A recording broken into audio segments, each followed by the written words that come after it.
Everyone, good night. দেখো তো আমায় কেমন লাগছে। আজ যেতে হবে আমি বিয়ে বাড়ি, এর জন্য আমি একটু রেডি হয়ে নিয়েছি। সিজনের ফার্স্ট বিয়ে বাড়ি। আর একটা 3 পিস পরে নিয়েছি, সিম্পল একটু মেকআপ করেছি। আর পেছনে দেখেছো আমার বর রেডি হচ্ছে। তো আমরা দুজনে একদম রেডি হয়ে গেছি, দেখতেই পাচ্ছ। আমি সবসময় অল টাইম ওকে জ্বালাই, তো রাগ করে ফোনটা আমার হাতে দিয়ে দিল। দেন আমি বিয়ে বাড়ির সামনে চলে এসেছি। আর এই যে আমাদের বাড়ি, দেখতেই পাচ্ছ। এখানে আমার মা, বোন, বর সবাই ছিল। মা একটু শরীর খারাপ, সেজন্য মা যেতে চাইছিল না, তো জোর করে নিয়ে গেছি।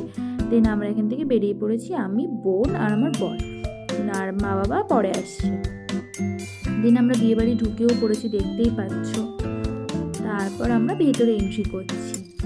তারপরে এখানে আমরা সব সখীগণরা হাই হ্যালো করছি। এই যে আমাদের মিষ্টি কোণে, দেখতেই পাচ্ছ। আর এখানে হচ্ছে ছাদনাতলাটা খুব সুন্দর করে সাজিয়েছিল। তারপরে আমরা এখানে সবাই একটু ফুচকা খেতে চলে আসলাম। বিয়ে বাড়ি এসেছি, আর ফুচকা না খেলে হয় বলো তো? তো ফুচকা টুচকা এখানে খেতে চলে আসলাম আমরা। দেখতেই পাচ্ছ, এখানে ফুচকা খেয়ে নিলাম। ফুচকা খাওয়া হয়ে গেলে আমরা চলে গেছিলাম কফির ওখানে। আমি কফি খাইনি, খেয়েছিলাম আমার ভাই আর বোন। সেটাই তোমাদের সাথে শেয়ার করলাম।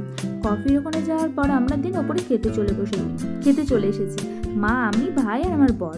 মেনুতে ছিল অনেক কিছু। ফার্স্টে চিকেন স্যাটে, তারপরে ডাল, মাটন, অনেক কিছু ছিল মেনুতে। তো খেয়ে দিয়ে আমরা বাড়ি চলে এসেছি।